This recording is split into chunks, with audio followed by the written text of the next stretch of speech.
देखिए, मैं कहना चाहता हूं कि हमारे कार्यकर्ताओं ने पूरी ताकत के साथ काम किया है। निश्चित रूप से हमने 84 में भी आपने देखा होगा कि एक तरफ 70,000 की जीत को 22-23 हज़ार पर लाने का काम किया है।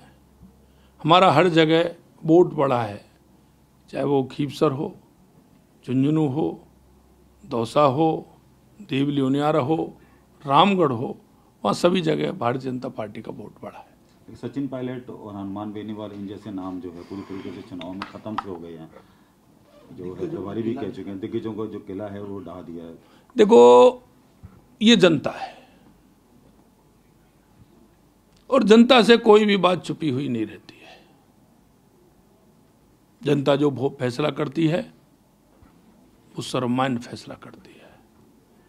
जनता को विश्वास है देश के यशस्वी प्रधानमंत्री नरेंद्र मोदी जी पर, और उन्होंने वो करके दिखाया। सर, 3 दिसंबर की तारीख आपको याद होगी, 3 दिसंबर 2023 जब आप पहली बार विधायक, तब से लेकर इस उपचुनाव में जीत तक भजनलाल शर्मा जी अपने आप में किस तरह का बदलाव या आगे मतलब चेंजेस देख रहे हैं लगातार, और क्या अगले 4 साल तक अब आप खुलकर काम कर पाएंगे? जो क्योंकि कांग्रेस बार बार बोलती है पर्ची वाली सरकार है, कुछ भी नहीं कर रहे हैं।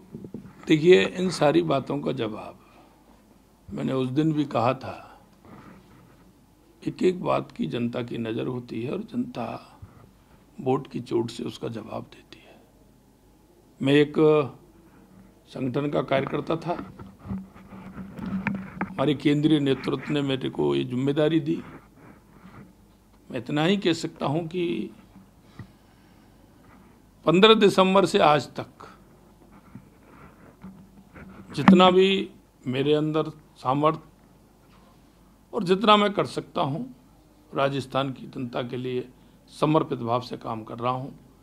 और मैंने जो पहले कहा, क्योंकि देश के यशस्वी प्रधानमंत्री नरेंद्र मोदी जी कहते हैं वो करते हैं, और यही मैंने राजस्थान की जनता से कहा है कि जो संकल्प पत्र में एक एक वायदा किया है, उस संकल्प पत्र के एक एक वायदे को पूरा करेंगे। युवाओं के सपनों को पूरा करेंगे, किसानों के सपने को पूरा करेंगे, महिलाओं के सपने को पूरा करेंगे, और हमारे राजस्थान के उन गरीब लोगों के सपने को पूरा करेंगे। और आने वाले समय में एक उत्कृष्ट राजस्थान बनेगा, एक विकसित राजस्थान बनेगा। हमारे मन में जो कल्पना है उसको करके बताएंगे। इतना मैं कहूँ। चुनाव की जो घोषणा हुई सर, एक आखिरी सवाल है, चुनाव की जब घोषणा हुई तो क्या आपने सोचा था, क्या फिगर आपके दिमाग में चल रहा था कि ये जो सीटें हैं 7 सीटों में कितनी सीटें बीजेपी की आएंगी? नहीं, ये कार्यकर्ताओं के ऊपर विश्वास था